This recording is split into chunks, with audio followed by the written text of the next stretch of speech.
Do the Palestinians have a right to a separate state? No, I don't think they do.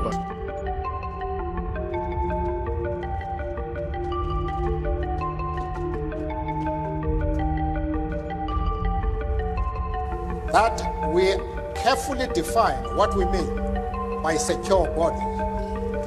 We do not mean that Israel has the right to retain the territories they conquered from the Arab world, like the Gaza Strip, the Golan Heights, and the West Bank. We don't agree with that. Those territories should be returned to the Arab people. The nation protects its own, it fights. And we will fight and they will break their backbone. Friends of Palestine, friends of Lebanon, friends of justice, thank you for coming out again. It has been 1 year of genocide. It has been 1 year of war crimes. It has been 1 year of the most appalling human suffering. 1 year of world silence. I have a message for Israel. As long as America exists, we will never have to. Every city you bomb, you lose. Every bomb you drop, you lose. Thank you for inviting me for such an important topic, but also I think a very emotive topic, contemporarily and historically. So I must thank you also for the good work that you are doing, because today in the established media and also in social media, we turn to look at events of this nature in a very superficial way, or rather, we turn to look at the contemporary and we tend not to historicize. I have to say, as I said earlier on, it's a very emotive topic. Second point, anecdotally, that I would want to say is I'm South African, lived here, lived abroad, lived in many countries abroad. And I have lived with many, many, many Palestinians in the world for many, many years. So it's an honor for me to be here because I'm honoring them too. Let me just say, since we are in South Africa and as a South African, we are now over 30 years in our democracy in South Africa. And we have just finished a month celebrating our heritage in South Africa. Many people were celebrating in the country, and I refuse to celebrate our Heritage Day. Not because I do not appreciate and I do not want us to celebrate our heritage, but it is because when the events in Palestine took place, the recent ones, the death, the destruction, the mayhem that took place there, I actually refuse to do so. I refuse to do so in solidarity of the Palestinian people. Because I think, and as Nelson Mandela said, that if Palestine is not free, then we can never be free. That statement by Nelson Mandela, in fact, emphasized a very important point. The point being that our struggle and the struggle of the Palestinians are two struggles that are inseparable. They're rooted in historical, in history. They've got similarities because we suffered under apartheid. The Palestinian people as a whole suffered, were colonized. I will get back to that point later. But I refuse, in solidarity of the Palestinians, to not do that, to not do so. Because I really believe that we cannot be celebrating our heritage when they cannot celebrate their heritage, because they are a dispossessed nation. They faced multiple forms of colonialism, which is a point I will deal with later. Now, as for your theme, I have to say something. I look at your theme and I look at your briefing, and I think you've done tremendous research yourselves on the subject. However, I'm going to debunk what you have, and I'm going to do something that is very unorthodox instead of the orthodox. And that is that I will refuse here to give you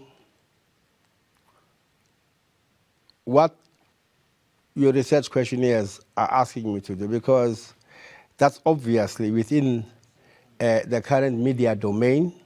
Media, again, another point that we will have to deal with later on. I will refuse to do so because we don't need to go, because the current discourse on the Palestinian question, contemporarily, and sometimes historically as well, has often been for us to give in numbers and numbers of how many people have died in Palestine. I've lost count now, and I've refused to count.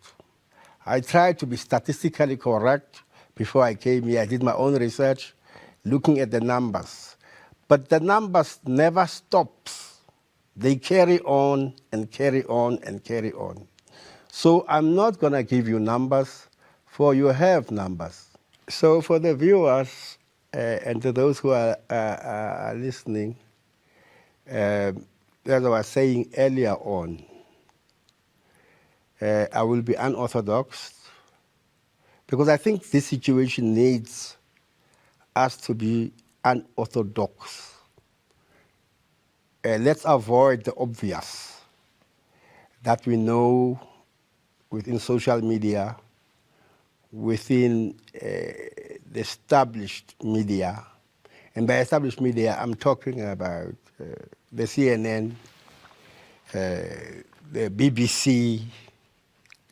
It's a topic, again, that I will come back later on. So you can find those statistics there, disputed and undisputed,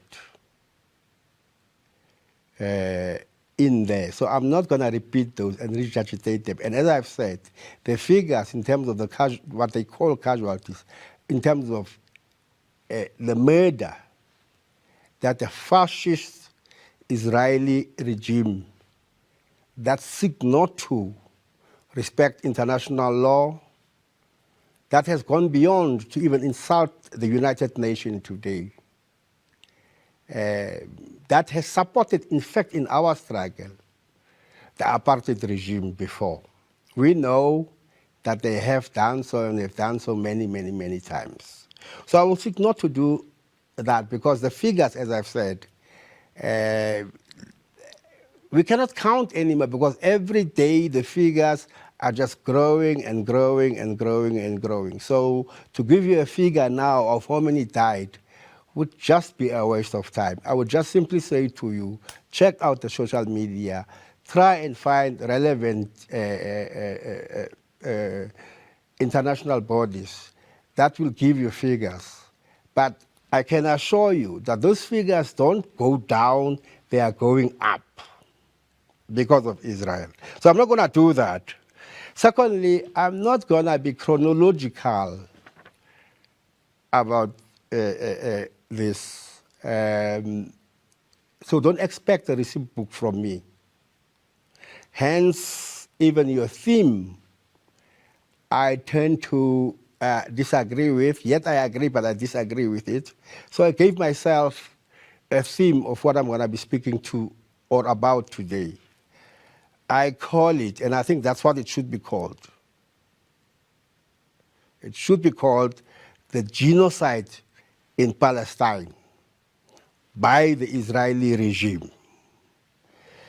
So what I'm proposing to do instead of the usual is to give you an analytical perspective of how we need to analyze this conflict.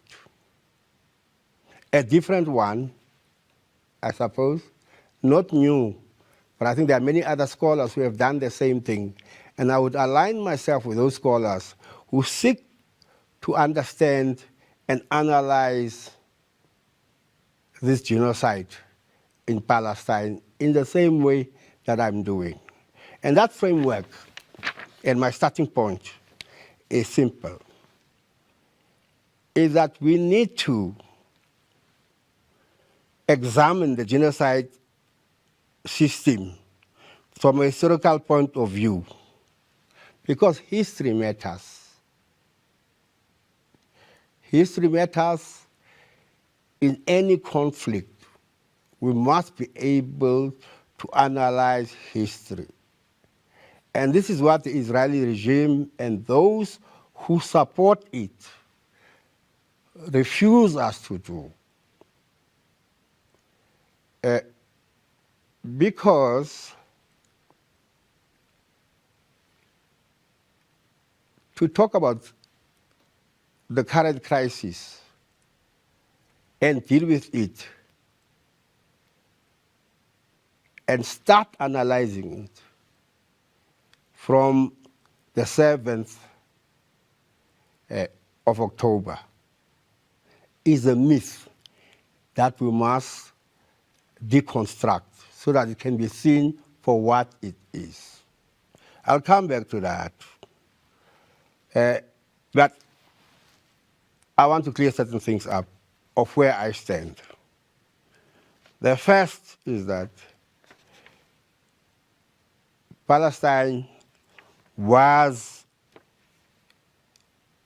a colonial, a colonized country. Palestine was colonized first not by the Israelis. It was first colonized by the British. Historical facts that can support my view are there. So that's where I stand. I start from the British. And after the British, it's when we can then start talking about the arrival of the Israelis. And the arrival of the Israelis, as history would confirm, really started after the Second World War into Palestine, when the so-called Jewish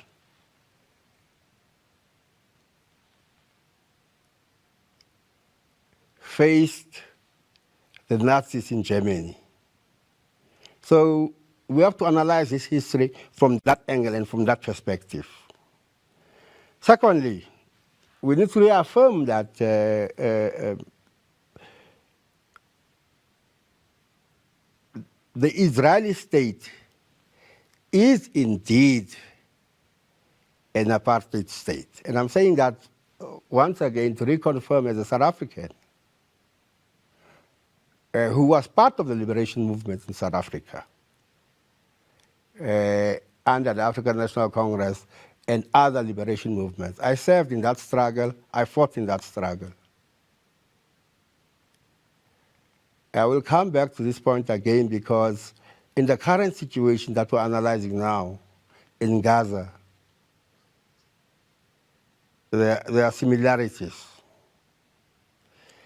So my starting point is that we have to look at it from that historical point, and therefore then we have to look at it also from a point of humanity, and we have to agree that in this historical context, we are talking about imperial rule.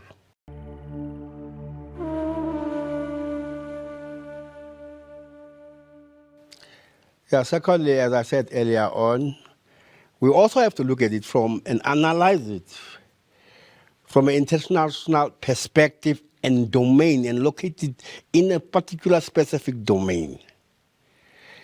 In the struggle of post-colonial countries. Now, let me elaborate on this post-colonial country suggestion that I'm making. As I said, the struggle of the Palestinian people is similar to our struggle to start with in South Africa. In South Africa, we were colonized by two nations. Hence, we call it a colonization of a special type. We were colonized in our country by the Dutch and the English.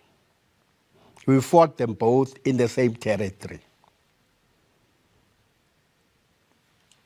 We fought colonialism, we fought apartheid, we fought racism, we fought settlers that took over our land here.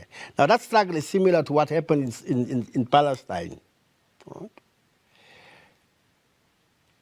And it's similar to many other struggles that were fought by other colonial,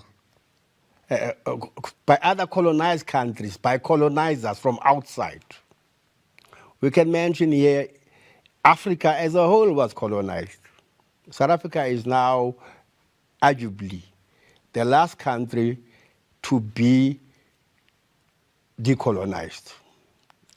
We can debate what colonialism means and so on, but at least we've got a democratic state in South Africa, proclaimed to be, but we don't have the same rulers anymore in power. But it's not only our country. The Congo, one can talk about, what the Belgians did to the Congo. The list goes on and on. Zimbabwe, our neighbor, Botswana, Namibia, the list goes on and on and on and on. These were all colonized struggles. So that's why I'm saying we must locate it within that context. But not only in Africa are we're talking about here. Also in Latin America, Cuba, El Salvador, Brazil, Peru. Almost the whole of Latin America was, Bolivia, was colonized by these foreigners. And colonization must sometimes be depicted. It's when you come, metaphorically, to someone's house and occupy it and take it over, literally, and say you occupy that space. That is typically and classically what colonialism is. And you will find similarities in the way colonizers colonized Africa, Latin America, the same as what happened in Israel, so in Palestine, what is now called Israel. So I think we have to analyze this from that perspective and look at it and draw contrasting perspectives, but yet connect this form of colonization. And that is what is happening currently in Palestine. So we've got to analyze it from that perspective. That's why I'm emphasizing this. We'll see how those struggles later on are forged and how they are forged. But the third point is to demythologize certain myths. I'll come back to why I refer to demythologization. But we have to demythologize certain myths. And what are those myths? Almost in all these countries that were colonized by the colonizers, when the colonized resist, fights by whatever means it can by whatever means it can, that resistance is labeled terrorism. The victim is labeled a terrorist. Here at home, in our own struggle for our own liberation, people like myself, Nelson Mandela, Govan Mbeki, Walter Sisulu, were all called terrorists. Now, let's go back to the Palestinian situation, because we are demythologizing this myth. Or rather, let me also say, instead of demythologizing them, let's deconstruct this myth. And I want to be specific because we are dealing with the Palestinian situation, as I said, the genocide in Palestine. Now, all the resistance groups in Palestine are dubbed terrorists, largely by Israel, supported by America, and of course, supported by NATO forces, by the countries in the West, many of them. But also within our own countries, we also are beginning to believe the narrative that any resistance movement that rises from those countries is actually a terrorist movement. I belie this view. First of all, the PLO, when the PLO under Yasser Arafat in Palestine fought this struggle, he himself, Arafat, was called a terrorist. As Mandela was called a terrorist, Arafat was also called a terrorist. So we are used to be called terrorists now. When we resist oppression, then we are called terrorists. I would go now, I used to think Hamas is a terrorist. The war in Israel and the open-ended and the support that the West gives Israel, I'm going to say what others would not want me to say, but I'll say it nevertheless because I've studied in Europe, so I've lived in Europe. And to the Americans, I don't need an American green card. I'm very happy in South Africa. I think we have to say these things in that way. So I would say what the Americans would not want me to say, and I think what I would want to say is that we have to really rethink. Can we really claim that Hamas is a terrorist organization? I think it's about time that we need to debate and interrogate that narrative. I don't think so. I think we need to really rethink about it. I think for me, they are a resistance movement. Today we are finding the current war in Beirut, in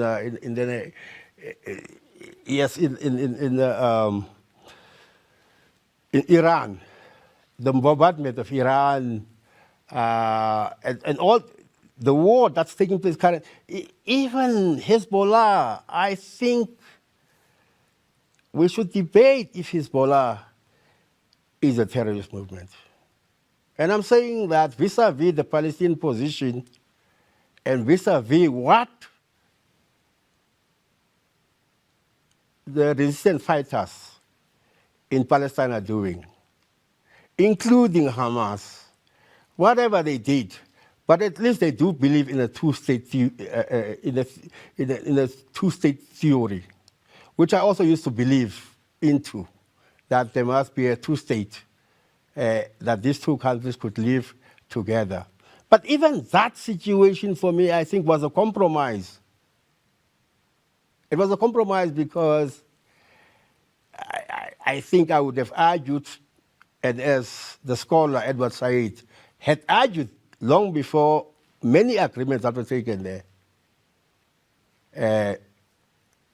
that maybe Arafat should have looked up for a one-state theory Because the two-state theory for me sounds like, in our situation in South Africa here, like the typical old homeland system that we used to have.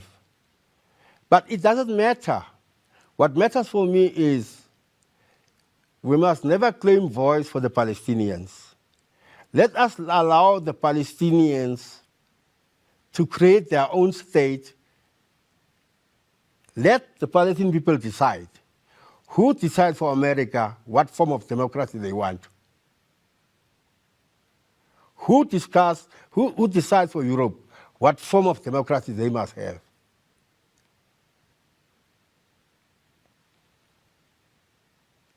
And the worst part of it is that America itself has been supporting this war for years and years. But let us be clear.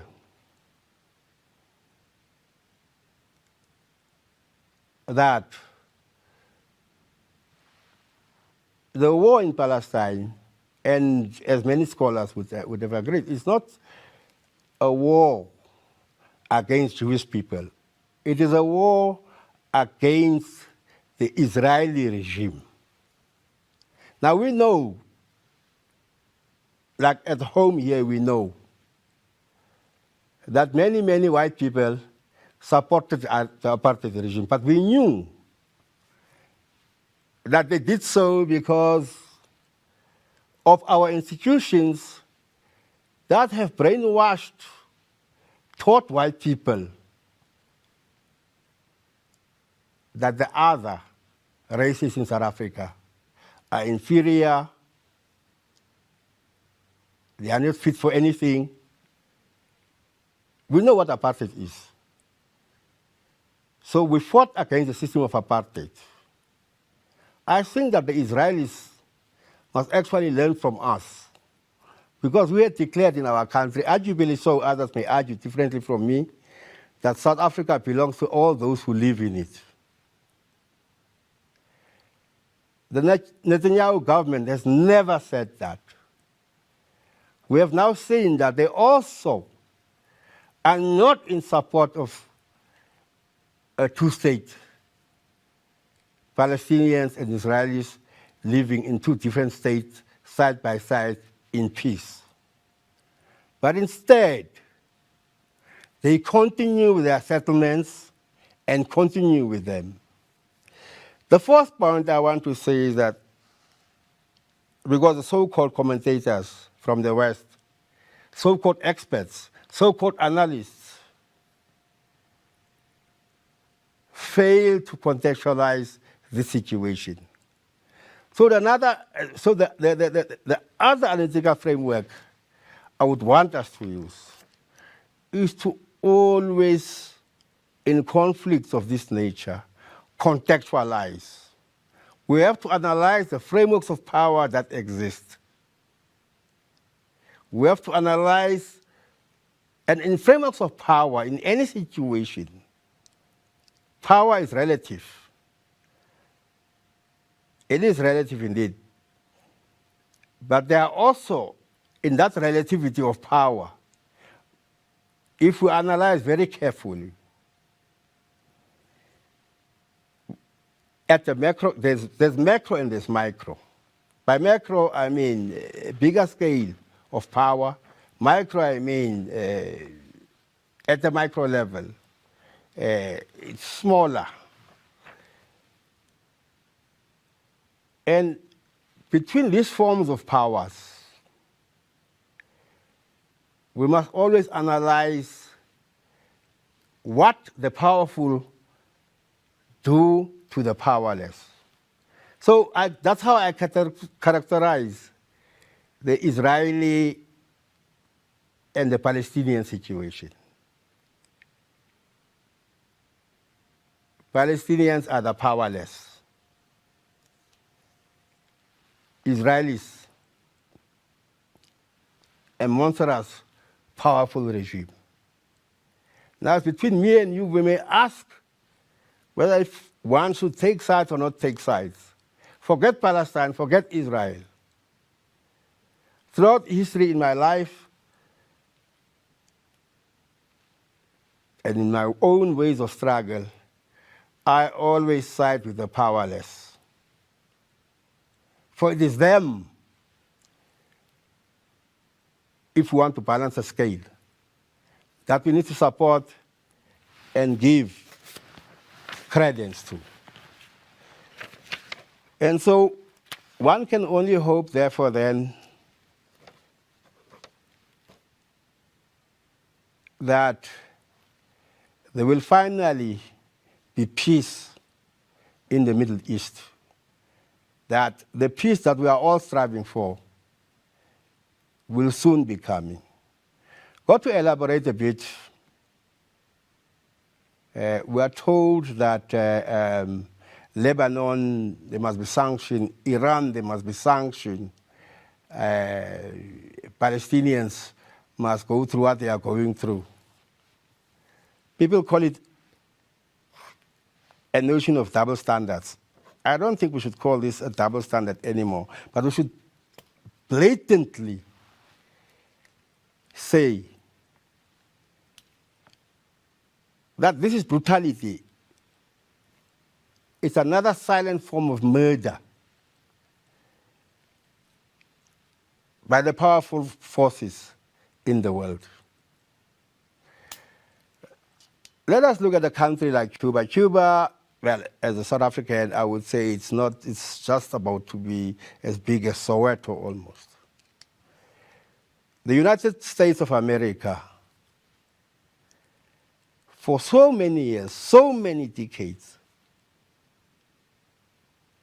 has placed sanctions on Cuba. A small island like that. Forget ideology,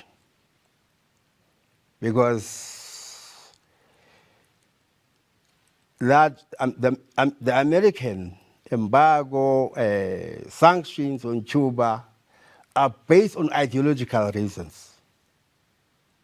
Well, we may go back into history. We may go back into history. During the Cold War, anyone who was anti-American or Western ideology was tainted a communist, which was another label, basically, to discredit other countries that seeks self-determination. So, in other words, communism can now be equated to what we call terrorism today. And these are the kinds of questions that we need to be posing. Why this embargo on Cuba? What did Cuba do? Embargo on Cuba, I would say embargo on Israel. Sanctions on Cuba, I would say sanctions on Israel. Debatable Iran and so on and so on. We can debate that later. But one may also would want to question why sanctions on Iran. And by the way, let us not forget and let us remind them about our own situation in our own country. That in South Africa here, when we asked at the United Nations and for sanctions to be applied to South Africa, it took many, many years for us to convince many there. Many, many years. America always vetoed sanctions, as they are doing to the Israelis today. Constantly vetoed. Again, let's return to the narrative of terrorists and terrorists. The narrative of terrorism. And it's very important because we are not talking just about American people. American people we love. But in the many administrations of America, notably so during our struggle, Dick Cheney, who was part of the administration in America, voted openly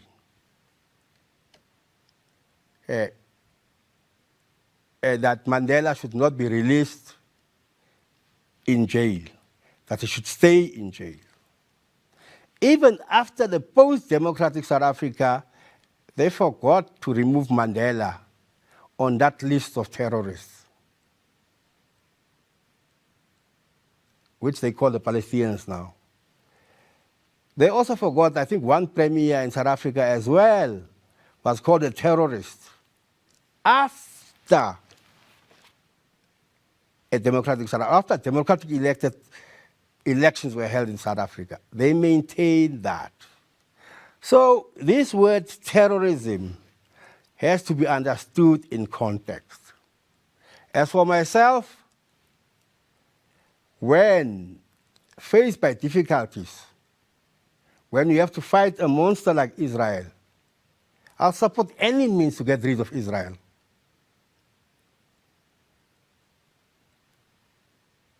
So these are the kind of things that I really think we need to reflect and think deeply about. These terms, this labeling of anyone who's anti-establishment as a terrorist, I think it's a dangerous labeling. And this, any Palestinian fighter in Palestine, I don't call a terrorist. I support, and I would rather replace that as a form of resistance, resistant fighters. Let's also go back again into history, because we have to historicize. The war that took place after the Second World War, First World War, Second World War, against the Nazis, it was fought all over Europe.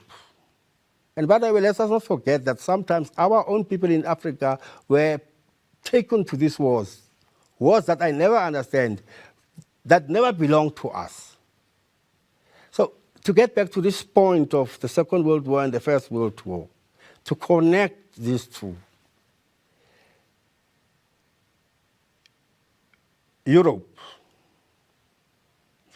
and predominantly here, let's forget the Russians for a while, but let's talk about France, England,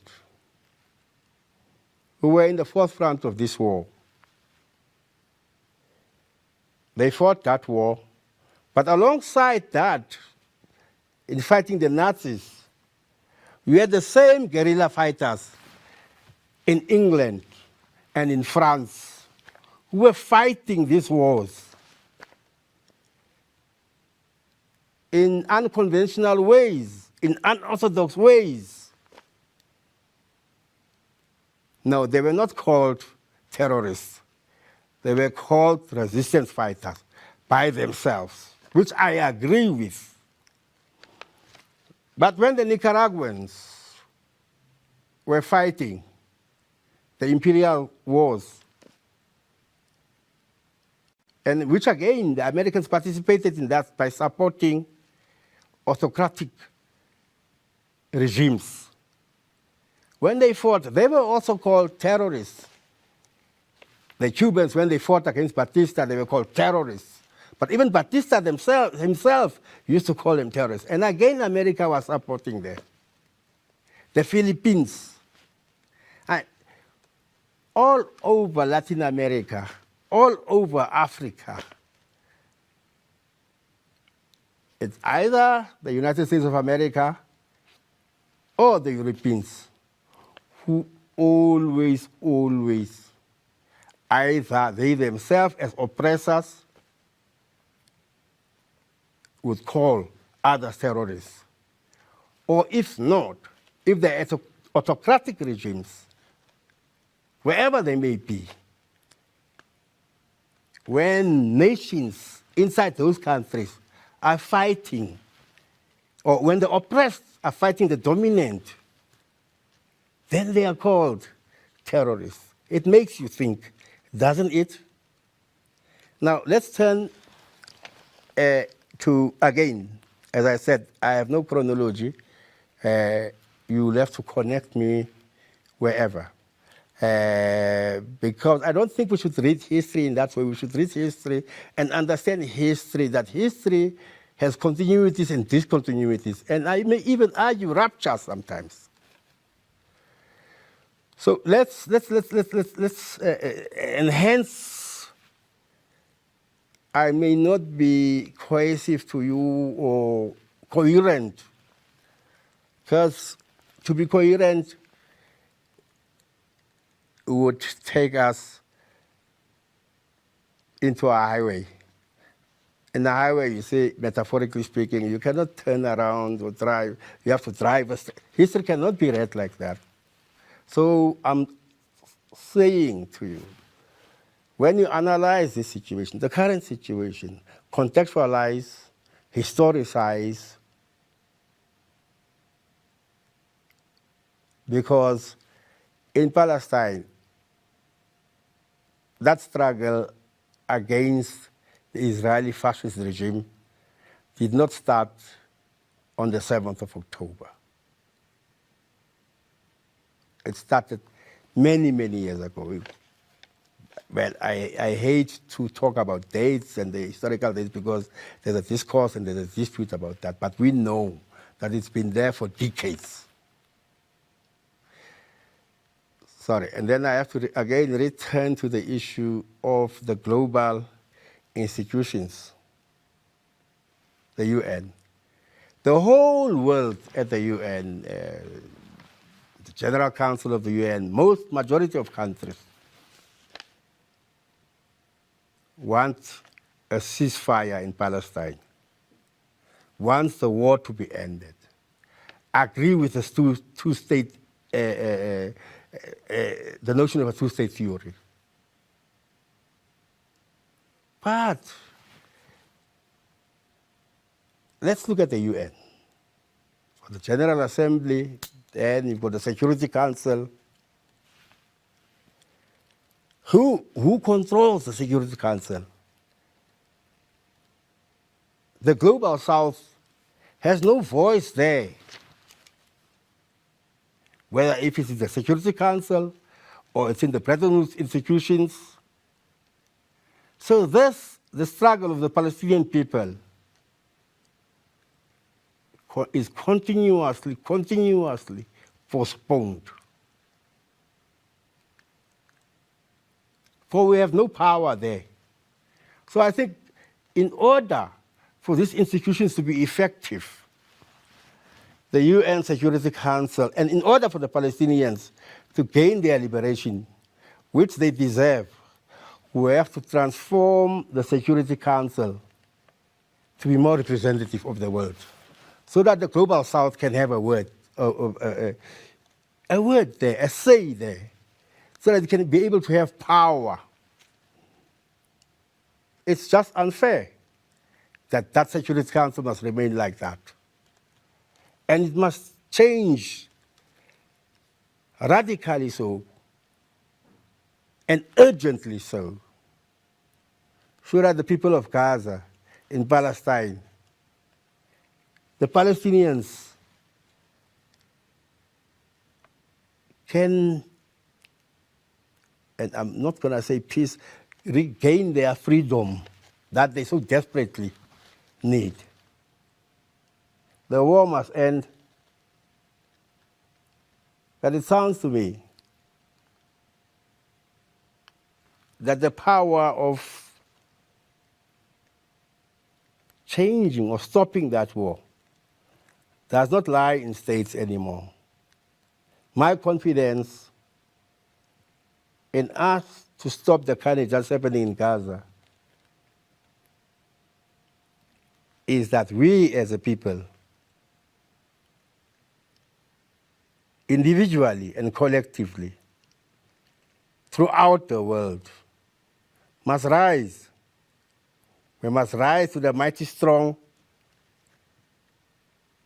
We must rise like David to Goliath and challenge our states to take actions. I think it's about time that Israel must be boycotted. Same way the world rise and destroyed apartheid through boycotts, through anti-apartheid movements. So I believe that civil society now, I'm starting to lose hope, absolute hope from our states. I think the pressure must mount, and it's up to us to take it where Mandela left it and fight the monster. Netanyahu, his cohorts, and everyone, and even the Israelis, those Zionists who are bent on practicing this racism and this colonialism against the oppressed people of Palestine. There's a lot of them there. Let them feel our wrath, the wrath of sanctions on them. Another important issue, despite the international institutions and blah, blah, blah, that was spoken about, I think there's media that we also need to talk about, that has constructed its own narrative and perpetuate that narrative through television, through social media. Well, I mean, social media now, but television has existed in the 1940s, 48, many, many years. The question is, who owns and controls the media is a question that we need to pose. And to that, I ask you, reader, to read a book by none but Pierre Bourdieu, a great French sociologist, because I'm a sociologist too. And the book is called Sur la télévision. It's called Bourdieu on television, to translate from the French to English. Sur la télévision. At which, in a nutshell, he seeks to analyze media entities and the power they hold in society, and the way that historically, very important, they've been set up to defend the interests of the powerful. So when we talk about media, and I'm not going to say Western or non-Western media, no, media in general, all over the world. When you analyze media, you must look at the interest of media. Look also beyond who funds a particular media outlet. As we know, in our case in South Africa, broadcasting and in the most establishment of newspapers, for example, in the South African case, for example, I think one of the newspapers, Africa's newspapers, you could not even have on the front page a black person's face. It was not allowed. So it's a similar thing that happens about the crisis in Palestine. Simple example, Al Jazeera versus BBC versus CNN. And the many journalists there who only serve the interests of the powerful. So we also have to challenge media narratives, but we must challenge them and look at them from that perspective and not say Western or non-Western, because even in Palestine, there are media outlets that are being bought, funded to give an Israeli narrative of the war in Palestine. I thank you.